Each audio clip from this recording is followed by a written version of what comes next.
Les matins de France Culture, Guillaume Erner. La 5e vague est là et les services de santé sont une nouvelle fois sous pression, comme si rien n'avait changé depuis le début de la crise sanitaire, une sorte de retour. Et pour évoquer la situation de l'hôpital, nous sommes en compagnie de Michèle Lévy-Soussan. Bonjour.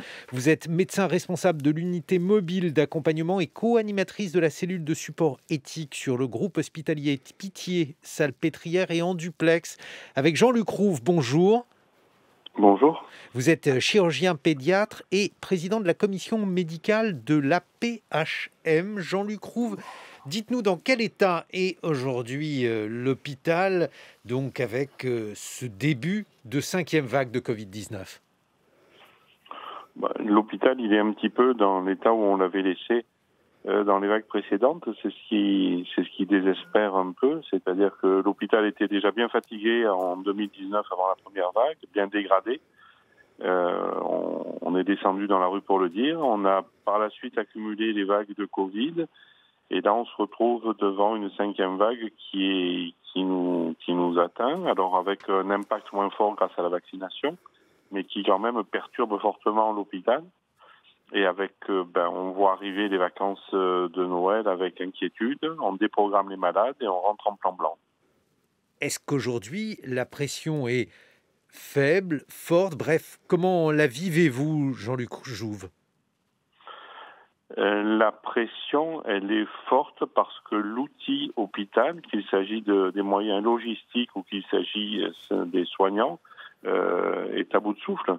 Si on avait un hôpital en bon état et si on avait des soignants qui ne soient pas malmenés, je pense que la pression serait bien maîtrisée. Qu'en pensez-vous, Michèle Lévy-Soussan ?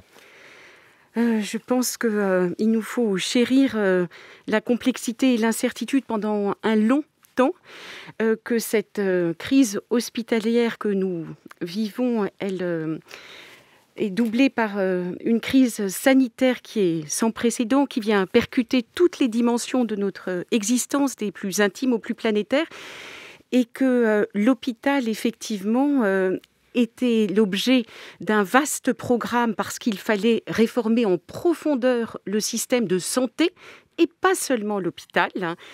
Et c'était d'ailleurs l'objet du plan Ma Santé 2022 présenté en 2018 par Agnès Buzyn, sur lequel j'ai retravaillé récemment. Et tous les diagnostics étaient là. C'était un travail de très longue haleine, car les travaux qui se préparaient étaient de grande ampleur et en profondeur. Et malheureusement, balayés par la brutalité de l'histoire, on se retrouve dans un système qui dévisse. Et là, il nous faut nous adapter, comme tous les secteurs aujourd'hui d'activité, mais au jour le jour. Mais alors, pour que l'on comprenne bien, Michèle Lévy-Soussan, depuis le début de cette pandémie, parce que, hélas, ça commence à faire quelques mois, oui. Est-ce que les choses ont changé à l'hôpital? Est-ce que vous avez eu des moyens en plus? Parce qu'on évoque le Ségur qui a eu lieu, bref, tout cela est un peu abstrait pour ceux qui sont à l'extérieur de l'hôpital. Vous, votre quotidien, en quoi a-t-il changé? Il y a eu... surtout lors de la première vague, des moyens, surtout une réorganisation hospitalière avec des filières Covid, des filières non-Covid. Et ça a été rapidement mis en œuvre et de manière efficace. Malgré tout, selon moi, on a trop focalisé sur l'hôpital et sur la réanimation. C'est notre hospitalocentrisme et technocentrisme, mais parce que justement, il eût fallu en amont avoir le temps de retravailler sur notre système de santé et mieux rééquilibrer les rôles respectifs de l'hôpital et de la ville, ce qui fait que comme on n'a pas eu le temps de faire cela, on se retrouve dans cette pression hospitalière très forte. Et aujourd'hui, effectivement, le système est extrêmement fatigué, les soignants sont très fatigués, et puis il faut prendre soin des soignants. Malheureusement, les cadres sont suroccupés par des tâches administratives et on manque, oui, on le sait, beaucoup de soignants sur le terrain qui sont soit souffrants, soit qui partent, et on parlera sans doute de la crise du sens et aujourd'hui de ce manque d'attractivité de l'hôpital dans un instant. Ce qui fait que, effectivement, vous manquez de bras également. Jean-Luc Rouve, même question. Est-ce que vous avez vu des choses changer depuis le début de cette crise ? Le problème, c'est que sur le terrain, on n'a pas vu les choses changer. C'est-à-dire que sur le terrain, on n'a pas tiré l'enseignement d'une crise sur l'autre. Pas tiré, c'est-à-dire qu'on a des agences régionales de santé qui, en tout cas en province, redécouvrent à chaque fois le Covid, à chaque fois qu'une vague arrive, et pour laquelle on a beaucoup de difficultés à solliciter les moyens nécessaires d'une vague que l'on voit arriver, sur laquelle on sait qu'il va falloir déprogrammer, sur laquelle on peut prédire la montée, et des ARS qui tardent à mettre en disposition les moyens. Les moyens sont toujours mis à disposition au lance-pierre à base de CDD, à base de recrutement. Et on a l'impression que les vagues se succèdent et on redécouvre toujours le Covid et les éléments complexes qui nous amènent. C'est ça qui amène la résignation, parce que ce qui touche le personnel médical en ce moment à l'hôpital, c'est la résignation, c'est pas la révolte. Est-ce qu'il y a des lits fermés aujourd'hui, Jean-Luc Jouve ? Bien sûr, il y a des lits fermés parce que les lits sont fermés par manque de personnel. C'est-à-dire qu'on est dans un système où on a une administration qui est navrée parce qu'on dit on a plein de postes vacants, mais ces postes, on n'arrive pas à recruter, à trouver les personnes qui vont venir occuper ces postes. Quelle catégorie de personnel fait défaut ? Pardonnez-moi, je vous coupe. Ce qui nous fait actuellement le plus défaut, au CHU, c'est le personnel paramédical. Ce sont les infirmières et les infirmières spécialisées, comme les infirmières anesthésistes, les infirmières de bloc opératoire. Et ce sont les premiers impactés lorsque l'on met des patients en réanimation et que les réanimations sont saturées. Et alors, justement, cette catégorie de personnel, elle est où ? Est-ce que ce sont des gens qui sont allés travailler ailleurs ? Est-ce que ce sont des personnes qui préfèrent faire un autre métier, c'est-à-dire sortir donc du système de soins parce que, je ne sais pas, cette profession est trop fatigante aujourd'hui ? Expliquez-nous, Jean-Luc Jouve. C'est multifactoriel, avec un point commun qui est la résignation dont je vous parlais. C'est-à-dire que certains vont aller sur des postes de travail, par exemple dans des structures libérales qui sont moins fatigantes. D'autres vont dire, écoutez, sortez-moi du bloc, mettez-moi dans des services.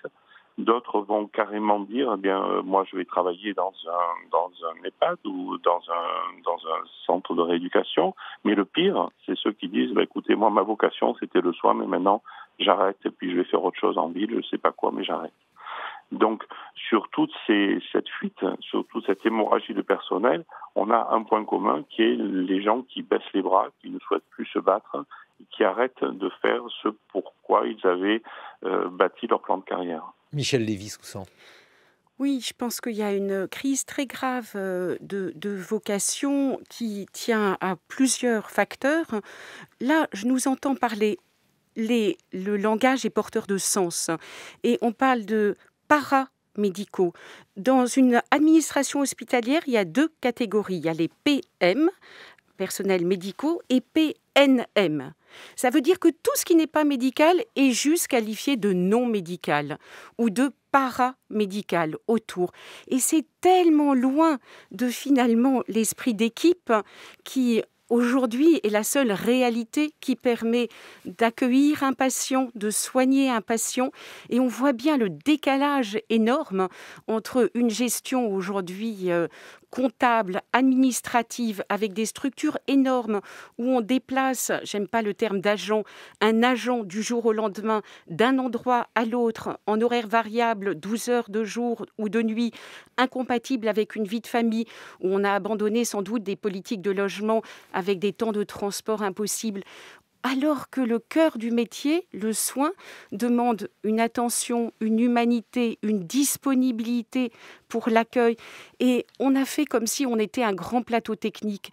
Mais l'essentiel, c'est l'accueil, le soin, c'est réinstaller une personne souffrante dans son lit, c'est pouvoir répondre à une sonnette qui aujourd'hui n'est pas possible dans de bonnes conditions, c'est entendre la souffrance d'une famille et ses questions. Et aujourd'hui, tout ça est balayé par une gestion administrative. Quand je dis administrative, les médecins, pour moi, sont tout aussi responsables, à un certain niveau de responsabilité, excusez-moi, par moment. Voilà, je pense qu'on a construit des structures qui nous déconnectent aussi des réalités de terrain, et même l'encadrement soignant est souvent tellement absorbé par les écrans qu'on ne peut plus être au contact des patients et dans cette forme de disponibilité. Mais alors, Jean-Luc Jouve, toujours pour que l'on comprenne bien, donc aujourd'hui vous êtes en train de déprogrammer des opérations, c'est cela ?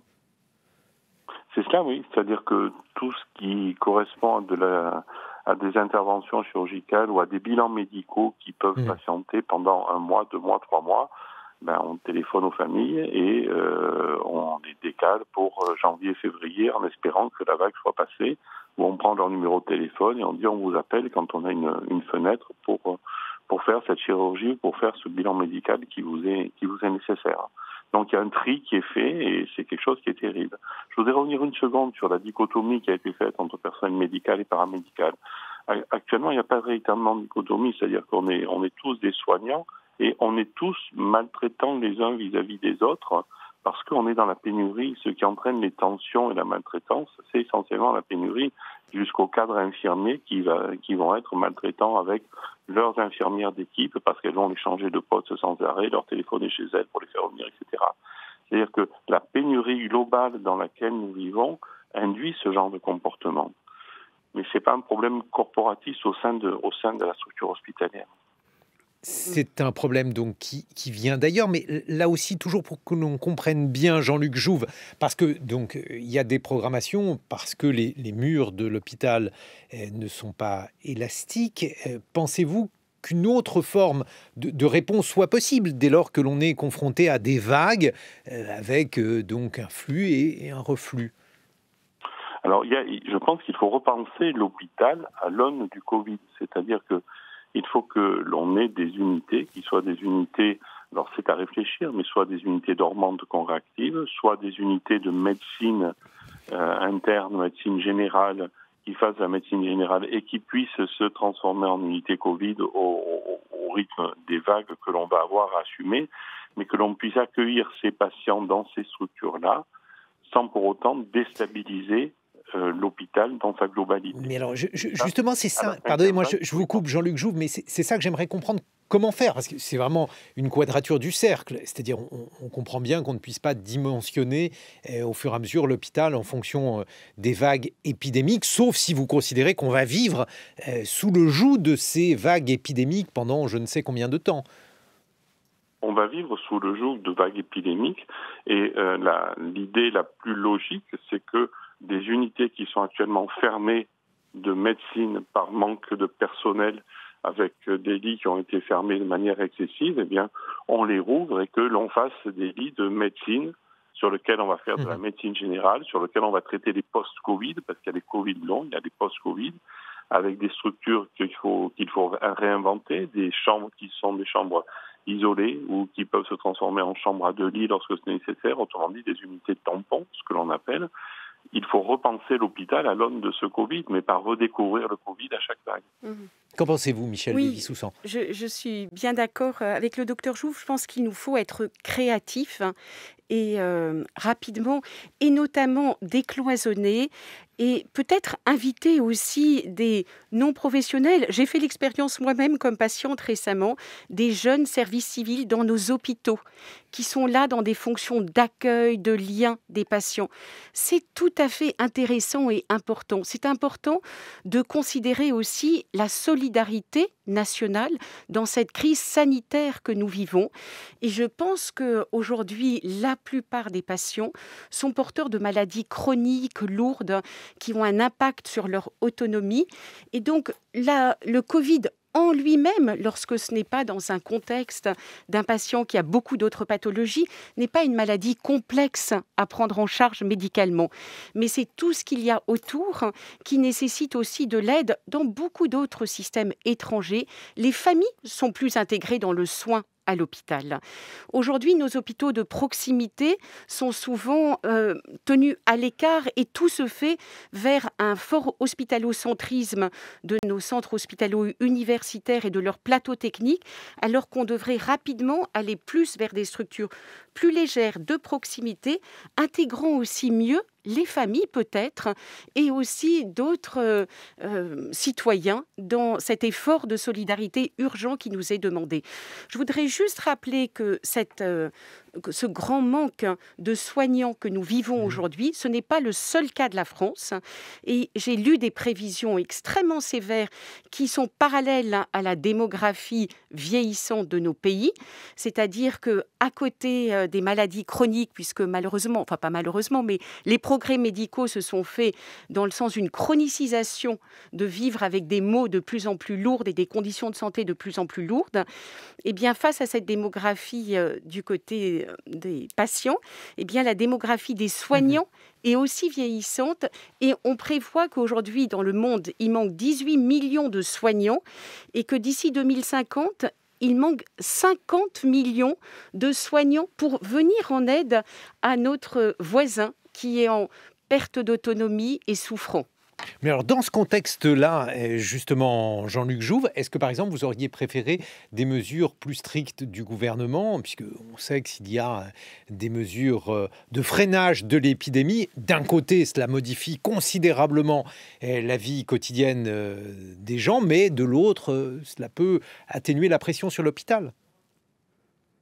Alors clairement, la mesure efficace, il faut le dire, le répéter, c'est la vaccination. Bon, ça... On voit passer des tas de Covid qui sont devenus des Covid très simples, voire même presque asymptomatiques. Donc ça, c'est la mesure principale.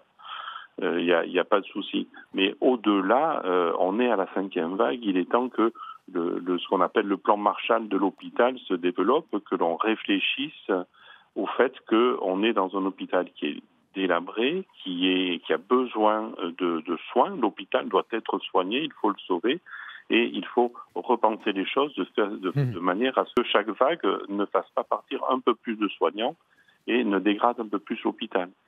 Un mot de conclusion, oui. Michel Lévy-Soussan. Peut-être d'un projet sur notre hôpital, de pouvoir ouvrir, réhabiliter un vieux bâtiment pour faire une maison de soins aux soignants.